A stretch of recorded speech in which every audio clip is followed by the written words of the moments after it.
has been a lazy man all his life. Nigerians think raising children should just end up with domestic chores. We're not talking about cognitive abilities, travel to Mars and the sun and the moon. We're thinking of pounding yam and cooking soup. 99.3 Nigeria Info. Let's talk. With all the stories that make the news. Above and beyond borders. It's Borderline. With Ireti Bakare-Yusuf.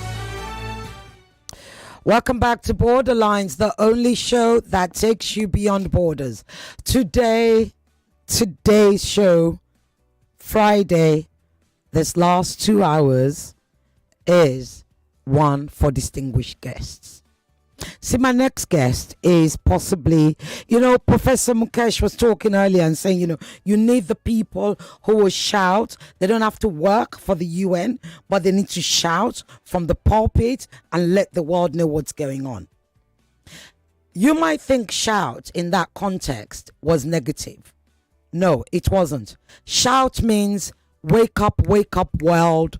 Okay, you all need to do something. And that's what my next guest says. All the time, every time. He's been saying that for the last 21 months. Heck, he's been saying that for years, actually.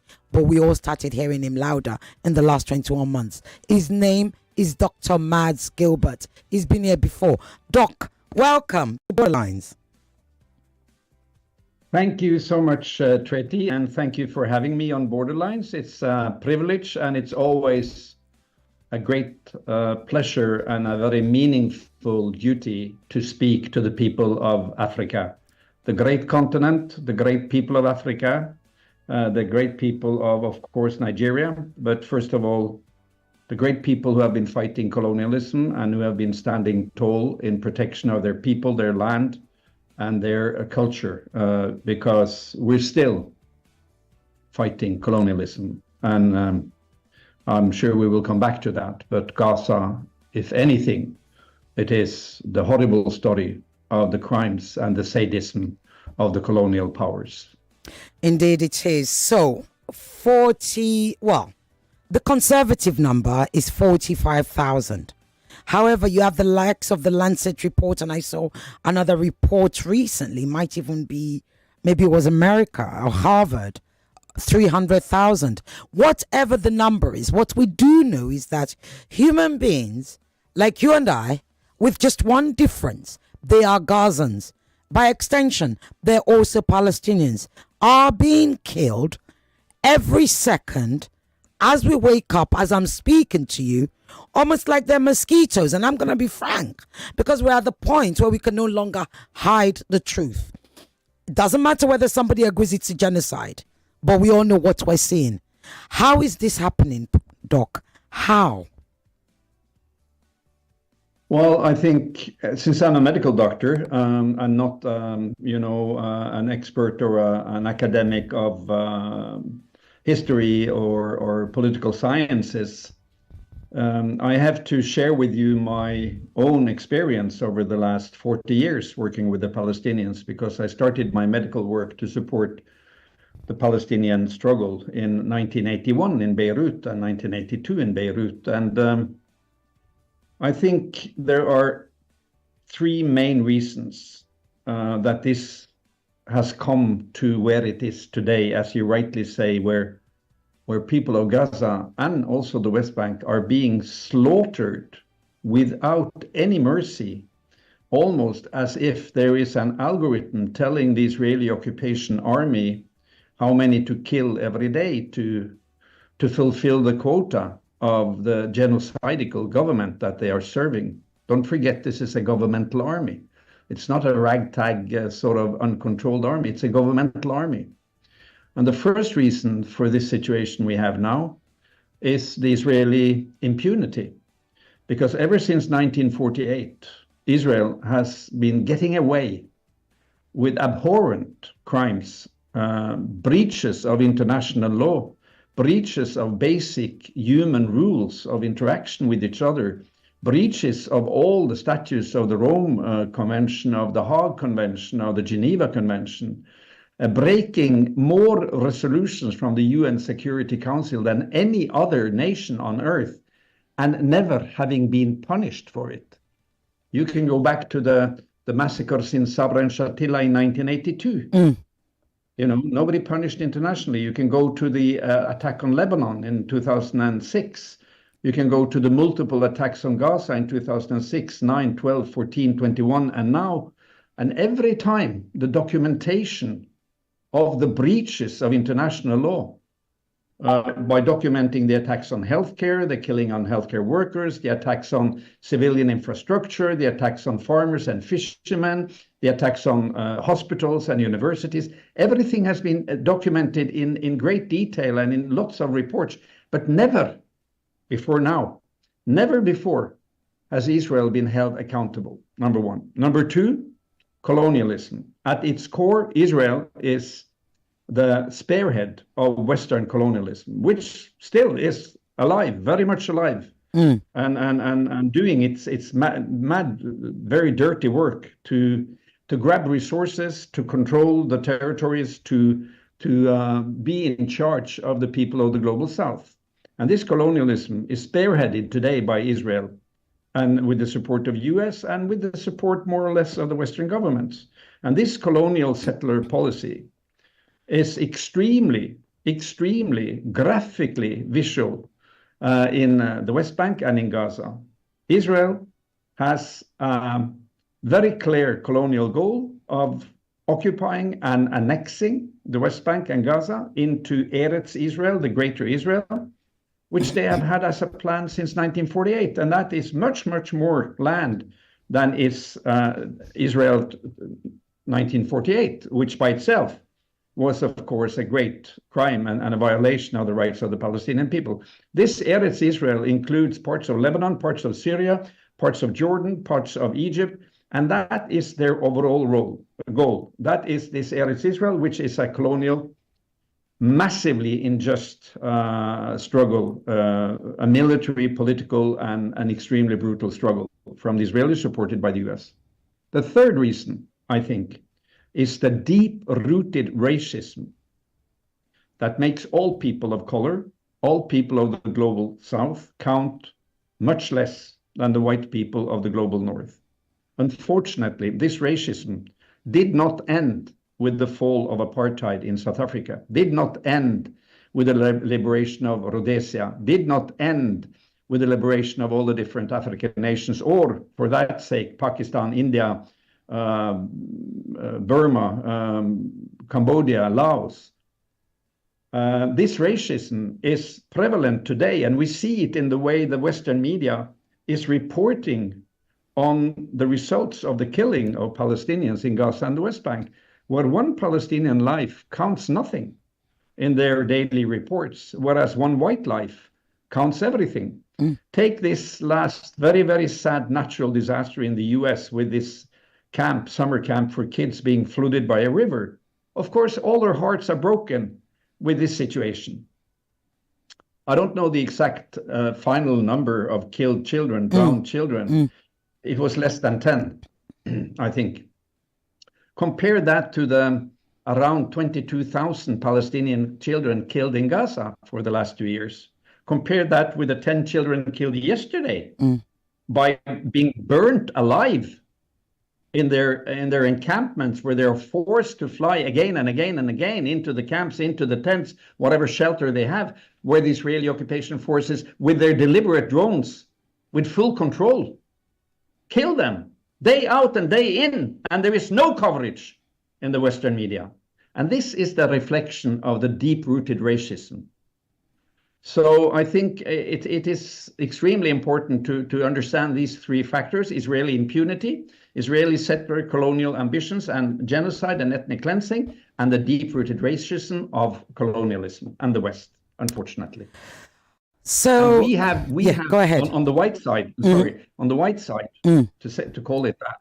Me as a white medical doctor from the rich Norway, spoiled, to my fingertips with security and welfare state and education and everything. I have to work hard to continue to decolonize my mind in the way I work with the Palestinians, and I have to decolonize the way I do the narrative, because almost in every Western media talking about the medical situation in Gaza. Who's talking? Who is talking? Is it the medical doctors, the Palestinian doctors in Shifa, in Al-Aqsa Hospital, in Nasser Hospital, in any of the hospitals? Is it the Minister of Health in Gaza? No, it's only always a white doctor from some NGO, from the NGO industry, coming in to explain to the white viewers what the situation in Gaza is. So every time I'm asked to give an interview, I have to ask them first, have you asked the Palestinians? I'll give you the phone number to the Minister of Health, because it is so, it's so self-evident that a white doctor will take it for granted that it is in his right to be the one to talk about the situation in Gaza, because he was there for some time, because he knows something about it, and because we are the ones to be trusted. So in every aspect, we have to decolonize. Indeed. I mean, to extend what you said is, as a journalist, as a black journalist, as a journalist in Nigeria, Israel invited me to Israel October 7th to come and see the atrocities that happened in Israel on October 7th. But they've taken Sky News, CNN, and all the other white news agencies to Gaza, albeit they don't allow them to free. But I wasn't invited to go to that. And indeed, no African journalist was invited to go to that. So you do begin to, the same happened with even Iran. They've allowed, they've invited other, white press to come to Iran after the Israel-Iran war. But they don't invite us. Perhaps they just don't know that Nigeria exists. I don't know. Maybe I'm just thinking we're big, the most populous black nation, and they just don't know we exist. But yes, I do get what you're saying. Let's talk about GHF. How did we, one is other points where you say Israel pretty much walked out of the ceasefire, the last ceasefire deal. It didn't get to phase 2. They walked out of it. Then they created yet another blockade.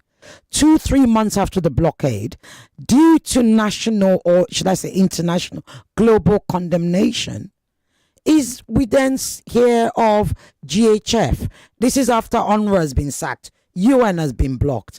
All the humanitarian organizations who do this have been stopped from doing their work.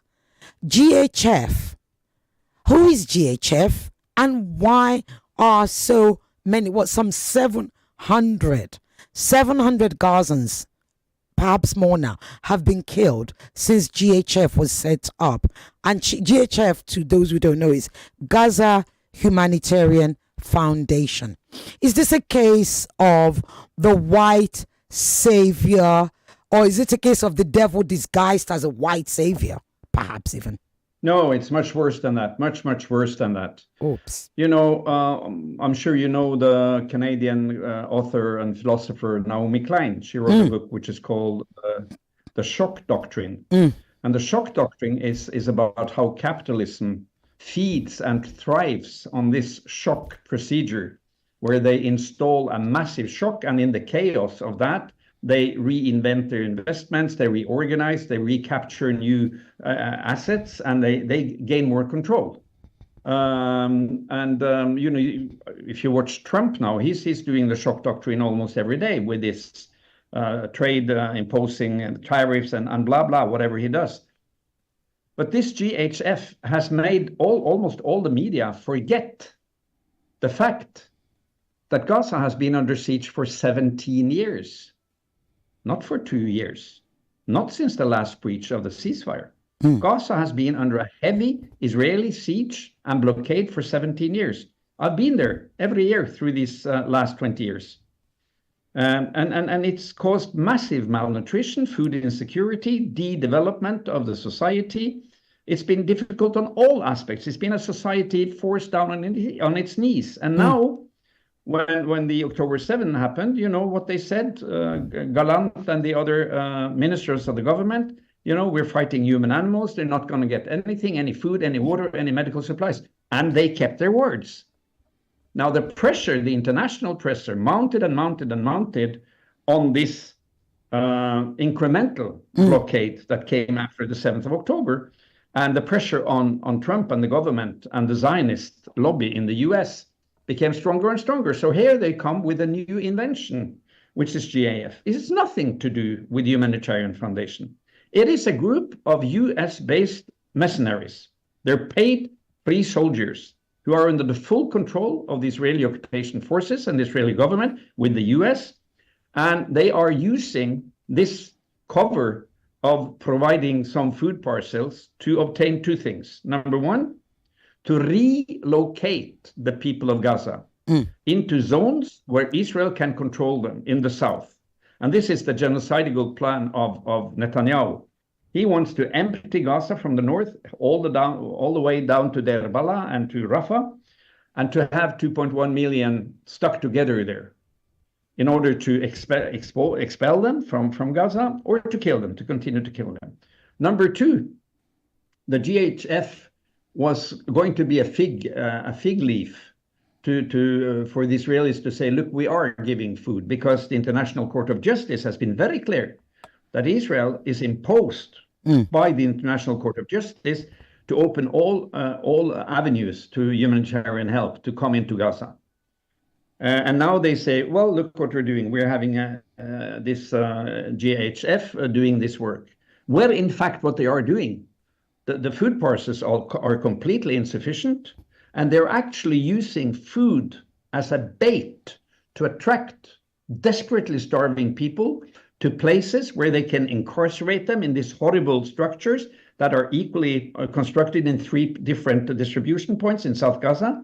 They look like, and they are, concentration camps. And when they get there, the drone with a loudspeaker on top of their heads will say, you have 20 minutes to grab a parcel.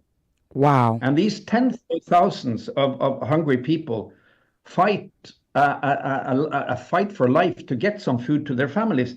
And it is so degrading to any human to be put in that position. But the worst thing is that after 20 minutes of fighting, they start shooting them. And it's very easy to target them in this mass situation. And I just read a report from a Western doctor working in Nasser Hospital, and she said they're basically shot in the head and in the chest. And those are killing shots. And they kill, 10th and 10th and 10th. Aren't those sniper shots? At the food distribution points, imagine. Wow. So this is GHF. It's a complete bluff. It is a cover-up for the sadism of the Israeli politics of starving the people. And it is a way to direct the current of people wherever they are forced to move. This is not evacuation. Don't use the word evacuation. This is forced displacement of a population, which is illegal according to international law. And now these red zones that are defined are moved every day, and the people, these starving people, these completely outworn people, are forced to flee and to set up a tent or somewhere to have their kids and their family. And then they have to run in the night to these distribution points, try to fight for a parcel which doesn't contain what they need, because most of what's in the parcel needs cooking, and there is no cooking, practical no cooking facilities in Gaza, no cooking gas, no cooking wood, firewood, and then they're killed in that food distribution point. And how that is possible for the Western world not to step up the pressure on Israel to say, stop it. We don't accept any of this. And also for the Western world, the EU governments, Canada, Australia, to put massive pressure on the US government. Make sure, that none of them are criticizing the US. They're only criticizing to the extent they do it, like Macrons and UK and France, and in particular, Spain and Norway are criticizing always only Israel. They never criticize the US. And without the US, Israel had been finished, as a military political power in 2 weeks. So this is, and now with all respect to you, Treti, you have been fooled into thinking that this GHF is some kind of humanitarian mission. It's a complete lie, and it is part of the occupation and the genocide, fully integrated. Indeed. Aretz, there are two questions that I have, and actually, let me go to that one first, and then I'll go on to the Aretz article. There was a story that came out, I think a week, perhaps 2 weeks ago, again talking of humanitarian, especially food, where flour that had been sent to Gaza was laced with opioids. Did you hear about that? Or some sort of flour that had been sent to Gaza, right, had opioids or some sort of addicted drugs that was mixed in, and then it was discovered. No, I have not heard that, and I haven't seen any evidence of that. However, what we know about the flour sent to Gaza is that it is entering into a huge black market that is organized through a cooperation between the Israeli occupation forces and criminal gangs in Gaza who are under the cover of the Israeli occupation forces. So the prices of a bag of flour is, it's hundreds of dollars. And people in Gaza are profoundly poor because of the 17 years of siege and blockade. So the relief supplies have become a commodity for the black market on purpose, because in the shadow of these attacks and the occupation and all the bad things that the Israeli occupation army is doing, there is a thriving multi-billion black market. And that's another important thing to understand, that the organized distribution of relief and food to a population hit by an earthquake or a tsunami or a forest fire or a drought is a very detailed mechanism headed by the UN with rules, regulations, and mechanisms. And the mechanism and the rules and regulations for this in Gaza and the West Bank has been UNRWA, United Nations Relief and Work Agency for Palestinian refugees, established in 1948, the oldest refugee organization in the UN. They had full control with food distribution and water distribution and sanitary, provisions like soap and shampoo and water and whatever women need for taking care of their health and sanitation. And this has been completely destroyed by Israel and the United States. So they have destroyed the basic mechanism for providing help to a needing population. And bear in mind that not a single one of the people in need in Gaza, be it a child, a pregnant woman, an old lady, an old fisherman, an injured, none of these are the result of a natural disaster. It's 100% man-made by Israel with the support of US. And this man-made need, this man-made disaster is then not allowed to be sorted out with relief from the international community, but they block UNRWA, they block the UN. The Secretary General of UN said 2 weeks ago that UN has the equivalent of 9,000 truckloads of food, water, and other relief substances and medical supplies waiting to be shipped into Gaza. And they're not allowed to do it. They're not allowed to do it. What kind of society, what kind of world are we in? When the occupier, the criminals, those who are accused of genocide, International Court of Justice, when they are also allowed to, with 100% impunity, to deny the people they are killing and starving and denying healthcare, to deny them international help. The last century had one big, horrible black spot on the Western history. It was the Holocaust and the killing of 6 million Jews. It was horrible, and the slogan in 45 was "Never again," and we add "Never again" for everyone, for anyone. And for this century, the big black spot on the Western history and complicity has one name, and its name is Gaza. It will stay in the history books as the most horrible and most sadistic attack on a population in this century. This is Borderlines, ladies and gentlemen. So this week, I'll just read a short part of it. Haaretz had an opinion piece, and what it says is, at last, Israel will join the family of enlightened nations like Germany, Japan, China, and the United States. Israel, too, will have a large, well-organized concentration camp. It will be built on the ruins of Rafah. That story came out, the opinion piece came out after Israel Gatz mentioned about pushing Gazans, like you said, into a corner. And Netanyahu was meeting with President Trump, and he basically said, look, President Trump and I are, we're agreed on this. We are agreed on what should happen. And he did say, he pretty much said there will not be a two-state solution. The Palestinians will be given, I'm using his words now, quote, an option to leave. What are your thoughts? No people would leave their motherland.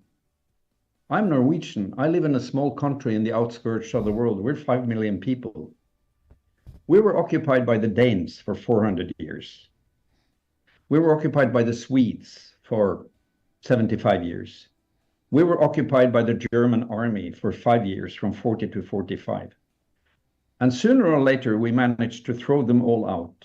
As a small nation, we know what national independence means. And as a member of the Norwegian nation, and my belonging to these mountains, these fjords, these rivers that I look out of the window, it's life or death for me. I will never leave it. I would never allow any foreign country to occupy it, any foreign entity to occupy it. If we had not been able to fight the Germans in 40 to 45 through our armed struggle, and they had succeeded in their occupation and colonial project to colonize Norway, I would probably be living up in some of these mountains and being a fighter, a guerrilla fighter, a fedayeen, a liberation fighter. And I wouldn't care shit if they called me a terrorist, because the terrorist is the liberator and the colonizer is the terrorist. This is common knowledge for you in Africa. So this idea that you could relocate the Palestinian people at the will of some foreign powers like Israel or the US or EU is completely ridiculous. And it's ahistorical, and it's, of course, deeply, deeply amoral. And again, how can Israel, the government of Israel, not some lunatic extremists who unfortunately now also are in the government, like Smotrich and Ben-Gvir, but how is it possible that a recognized Western supported government with its army can suggest to force a people away from their land into some other nation's land with only one reason, and that is their own colonial ambitions? When did the world come to this? And I think again the answer is this almost traditional Israeli impunity because of the complex of Holocaust that in particular European governments and the US have been striving with accommodating, and they should strive with that because Holocaust was horrible. But it seemed they never learned, because had they learned anything from how Hitler and the Nazis came about and gained their power and prosecuted and cleansed and killed and genocided the Jewish people, they wouldn't have been allowing this to happen. And Germany, as the perpetrator of Holocaust, how are they treating people who are supporting Palestine today? They arrest them, they beat them up. Anybody carrying a Palestinian flag in Germany are being arrested. My good friend, Dr. Ghassan Abu Sitta, one of the foremost Palestinian doctors and champions of the liberation, he was arrested when he came to Germany to give an invited lecture. He was also arrested when he came to France.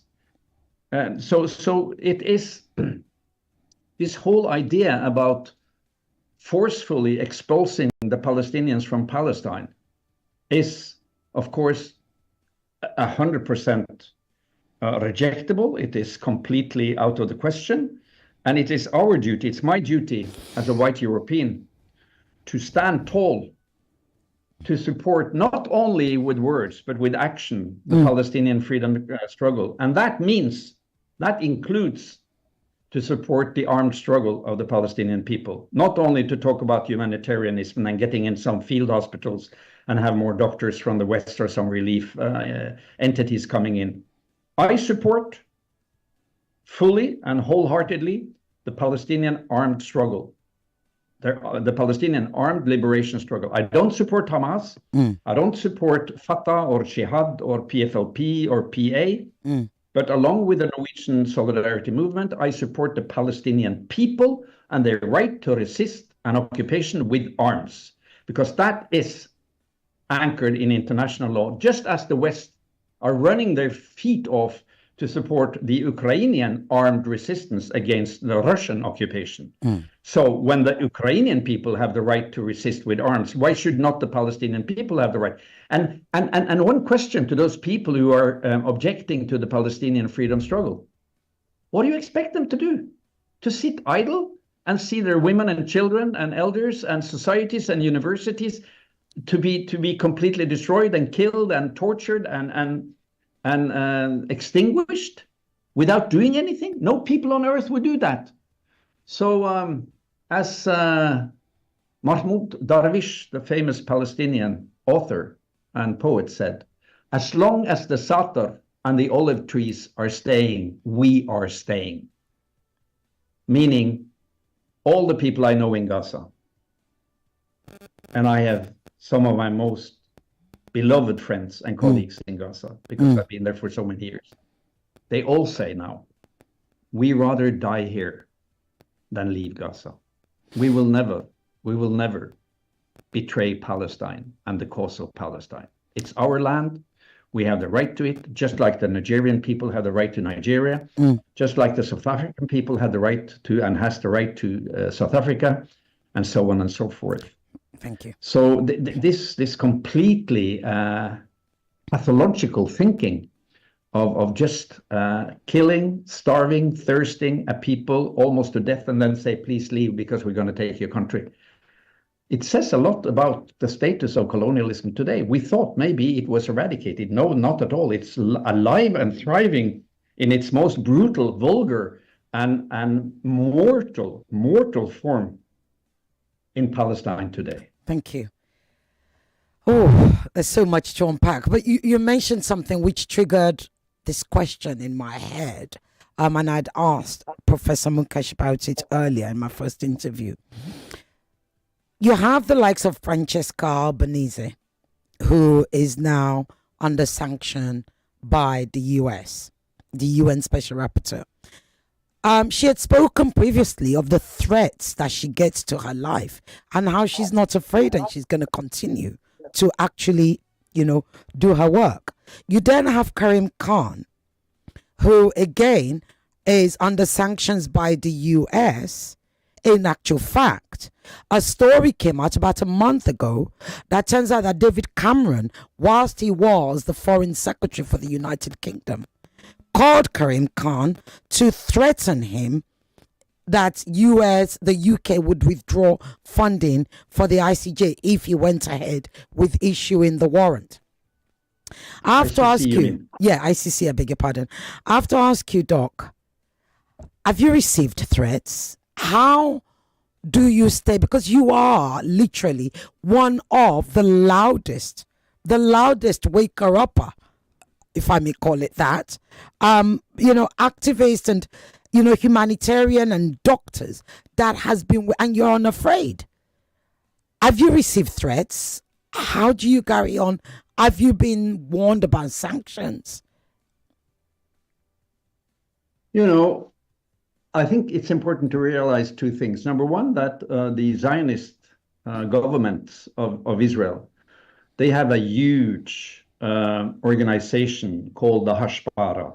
The Hashpara is the propaganda department of the government. And the Hashpara, as you know, as a journalist, is extremely well organized, and it's using all types of influence on the media, on the state leaderships around, on individuals like the special rapporteur, and they are operating through a myriad of hidden mechanisms and channels and influences that they have.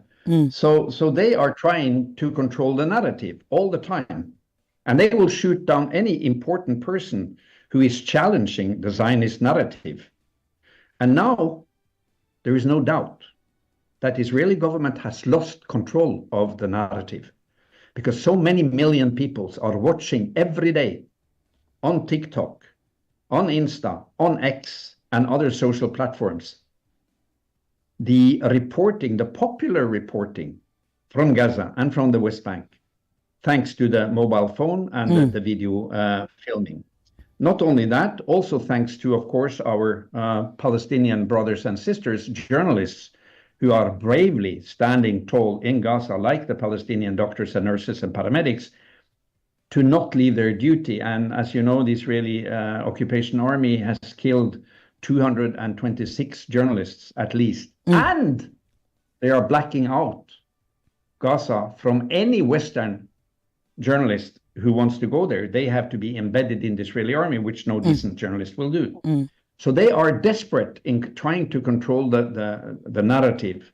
And Francesca Albanese, my good friend, she has been one of the very outspoken critiques, very rational critique, very academic critique of the Israeli project, of the Israeli occupation, of the genocide. And she has not been avoiding using the right terms. She's not making up the corpse, to put it that way. Other than she is always within using a very rational and very precise vocabulary. But they can't take that, so they're trying to shoot her down, like the judge, like Khan in the ICC. What about me? I'm not important. I'm not important. The important people are the Palestinians. The important voices are. But have you received death threats? Have you received threats? I don't want to comment on that. Okay. But I can tell you, the day they find me too noisy, or they find not noisy, but the day they find me a threat, they will kill me. I don't worry a second, because once they decide to kill you, they kill you. And they do it all over the world. Look what they did in Iran. They killed systematically all the academics working on the civilian nuclear programs. Look what they did to the leadership in Hezbollah. They killed them all in a very, very detailed planned action through the beepers and the mobile phones. Completely illegal. And they were sort of hailed and admired in the West for this fantastic plot. So they kill the ones they want to kill. If I become too much of a trouble for them, they will kill me. And until that day, I will continue my pro-Palestinian activism and solidarity work. I will continue to travel to Gaza. What they do is they deny me entry to Gaza now, because they don't want my voice to be heard. So now I work indirectly through my fellow doctors and nurses and my medical students. We produce a lot of research, we publish, blah, blah. So you don't need to have to be there. Our main job is not the medical work in Gaza. Our main job as white doctors and nurses is the advocacy and the political work that we do in our homelands with regards to our governments, and to mobilize the solidarity movement. Because at the end of the day, the experts of healthcare, the experts of mass casualty treatment, the experts of handling war situations are the Palestinian healthcare workers. They are incredible. They are the masters of improvisation. Nobody can outbeat them. And you know that they have killed 1,580 of them at least. Almost 1,600 healthcare workers. And a healthcare worker in Gaza they are killed at a rate 7 times higher than ordinary people in Gaza. So the Israeli governmental army are killing systematically academics, leaders, and healthcare workers. And among the healthcare workers, they target the specialists, the consultants, those who are the level of experience and professionalism. And they have to resort on very brave medical students and young residents. Thank you. You've talked about... So no... Yeah. Go ahead. I'm not afraid, and no, I don't care about threats, and no, I'm still here. And we are very, very grateful and thankful that you are. And, you know, there are many of you out there. But you've talked about the inaction, or if I like, the sort of weak, almost pathetic actions and words of Western governments. Where is the Norwegian government on this? Well, What's the ask them. position? Make an interview with our foreign minister. I'll send you his contact details. He's a Yes, good man. please. Espen Barth Eide, he would be a very good voice to answer that question. Mhm. The Norwegian government has, it's a Labour government, and they have, Norway has a very, a very difficult relation to the Zionists, because Norway was one of the most pro-Israeli governments after the Second World War, 45. We provided the heavy water that made it possible for Israel to make the atomic bomb. And we were a staunch supporter of Israel as some sort of a socialist experiment with the kibbutzes and so on during the time of Golda Meir and the pioneer Zionists. But thanks to many factors, and not at least thanks to the solidarity movement, the Norwegian government has gradually changed its position. So now, finally, we recognize Palestine as a state. We were among the first 5 European governments to do that. By the way, the first foreign government to recognize Palestine as a state was Iceland, always have been a very stronghold for Palestinian solidarity. They have been forced gradually to divest the Norwegian pension fund, which is the biggest in the world, but they still maintain too much investments in Israeli-connected companies. Norway has been protesting very loudly on the attacks on UNRWA and has increased its funding to UNRWA.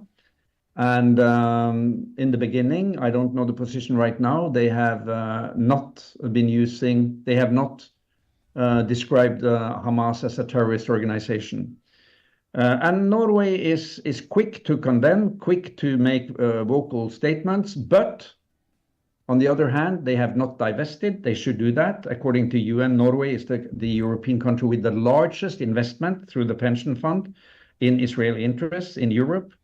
Norway has not expelled the Israeli ambassador.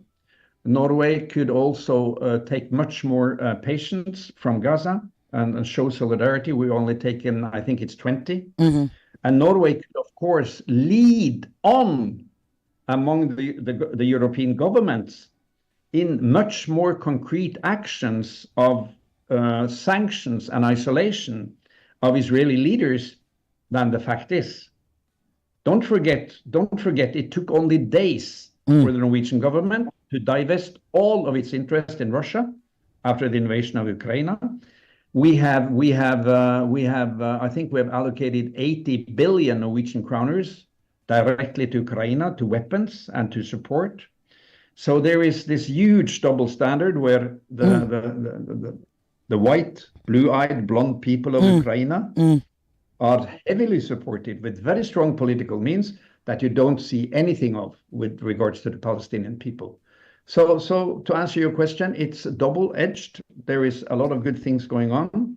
They are pressured, but they have to do much more, and they do not champion the solidarity movement for Palestine. That is done by the governments in the global south. And that is spearheaded by the government of South Africa, who took Israel for the first time in history to the International Court of Justice through its very brave lawsuit against Israel for the genocide. Thank you. So thank you, Africa. Thank you, Africa. Thank you for the anti-colonial struggle. We learned from you, and we want to express our respect and our thankfulness that you are standing tall in the solidarity with Palestine. We have much to learn from you. Thank you. Right, you can call. I've only got like 7-8 minutes left with Doc. 0201-277-0993. I knew they were calling already. Doc, you know how this show is by now. 0201-465-7190. Send your message to WhatsApp or question. Make it short, sharp, and succinct. 0809-597-5805. My time watcher is watching me, and she is going to cut me off on the right time. Hello. Hello, good evening. Good evening. Yeah, my name is Engineer Kundayo. I'm calling from Ikorodu. Okay. I have a list of questions. That's too many. You have one question. Although I know that there is not much time. Yes. The question I want to ask your guest, why is it that successive governments and administration in the U.S., they are against the Palestinians? Okay. That thank is you. one. Oh no, sir, I can only take one because I can only take one. I promise you. You needed to pick the most important. Okay, go ahead. I'll let you have the second one. Go on. I'll let you have the second one. You make me feel guilty. Now, because your guest is an expert. I mean, yes, he is. Yeah. Go on. Yeah, he loves the Palestinian cause.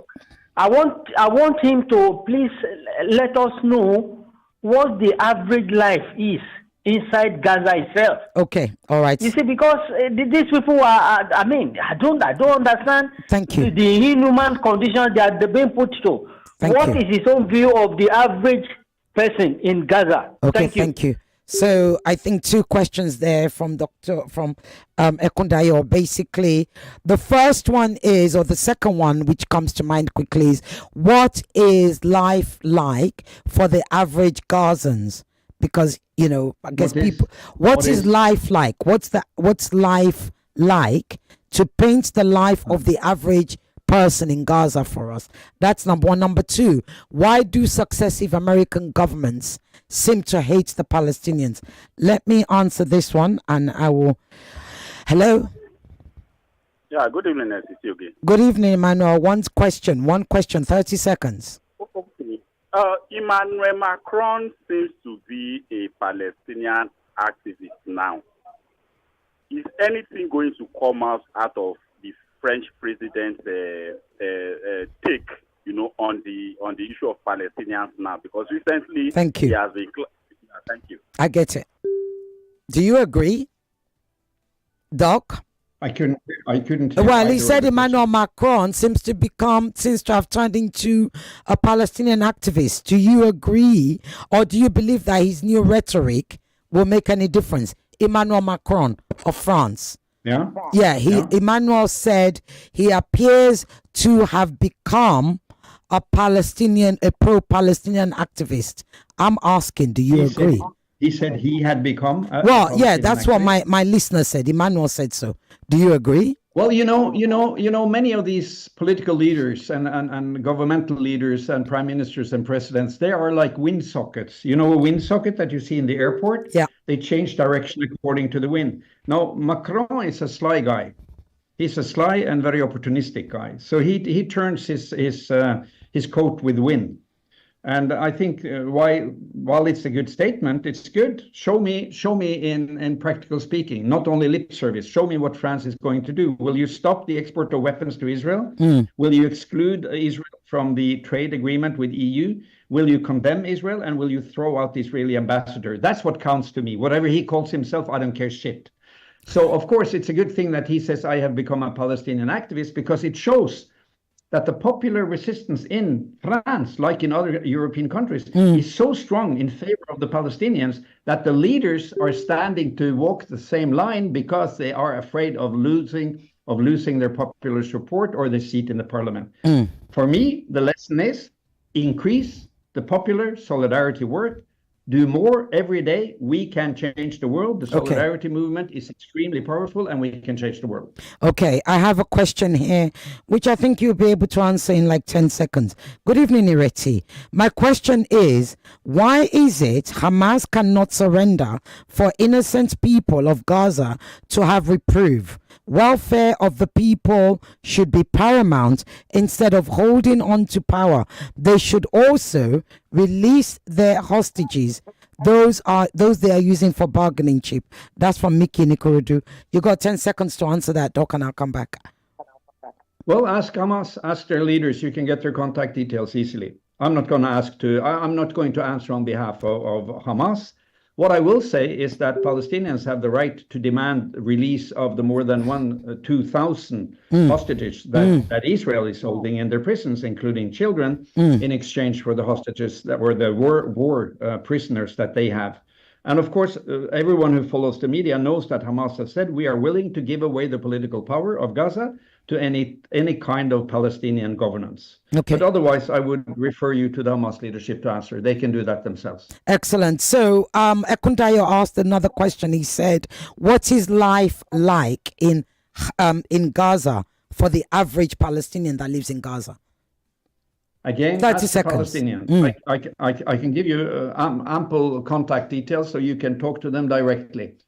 What they say is that life in Gaza is hell on earth. And I cannot answer that question in 30 seconds, but all the realities in Gaza, the starvation, the thirst.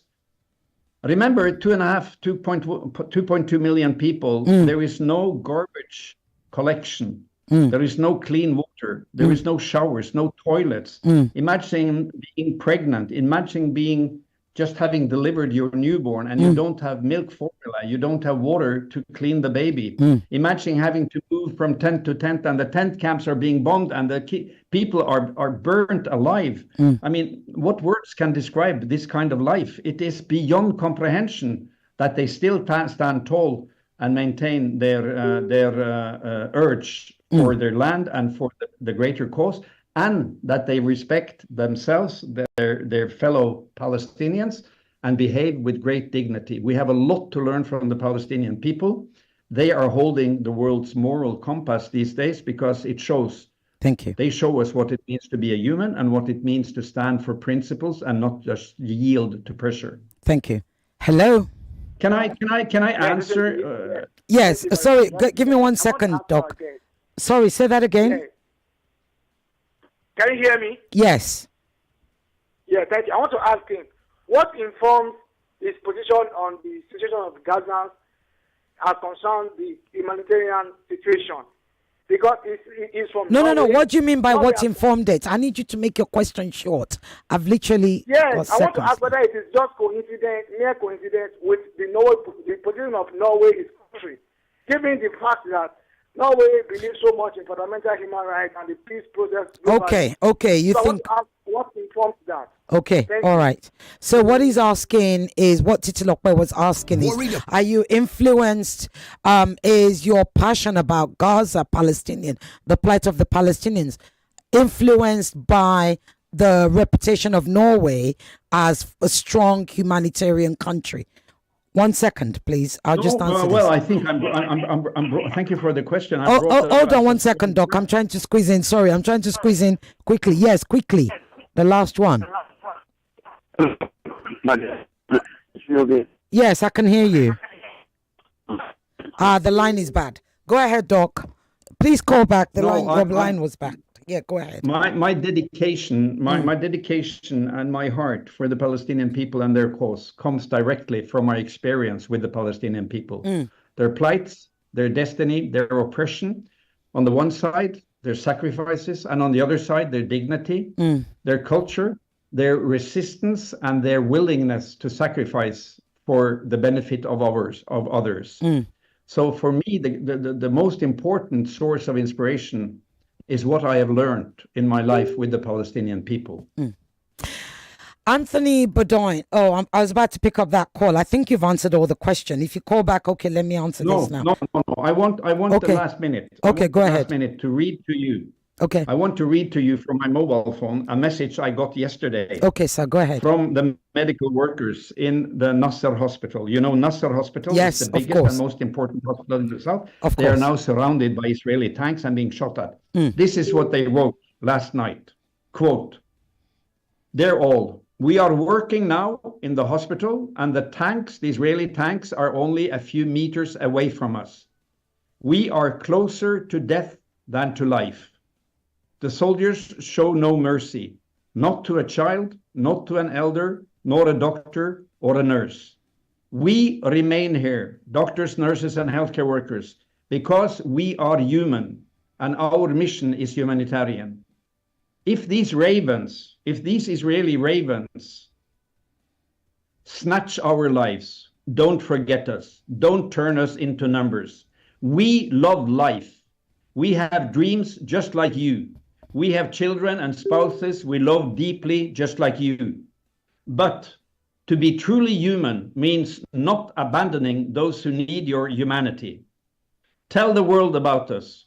Tell them that we were more human than those who only claim to be human. Tell them we choose death over abandoning our noble mission of helping the wounded and the sick. Do not call us heroes. Just tell them we understood what it truly means to be human. It was a blessing to get to know you all. Forgive us. We are not numbers. Regards, the medical staff, Nasser Medical Complex, Gaza, unquote, yesterday. So I'd like to end with that message from my brothers and sisters in Gaza, because what they do is a deeply moral choice to stand by their patients and their people and risk the death rather than leaving and give up their duty of humans, of being humans, as we all have to abide to now. And I would urge all the listeners in Nigeria, step up your solidarity work, voice your anger. Everyone has a voice, everyone has a talent. Please use it now. We are in a critical junction in history. Will colonialism and oppression prevail, or will it be fought down by the Palestinian people? That's the question now. Thank you so much, Dr. Mads Gilbert. Have a wonderful weekend, sir. That's the end of Borderlines. Thank you so much for joining. I'll be back next week. Cashback Reloaded! Top up airtime or data on any network and get up to 10% cashback. Or pay your electricity or cable TV bill and get 3% cashback sharply. Only on Smart Cash. No door yourself. Download the 99.3 Nigeria Info. We are more than just radio. Subscribe to our YouTube channel at Nigeria Info FM. Check us out on Facebook at Nigeria Info 99.3. Follow us on Twitter at Nigeria Info FM and on Instagram at Nigeria Info FM Lagos for live updates.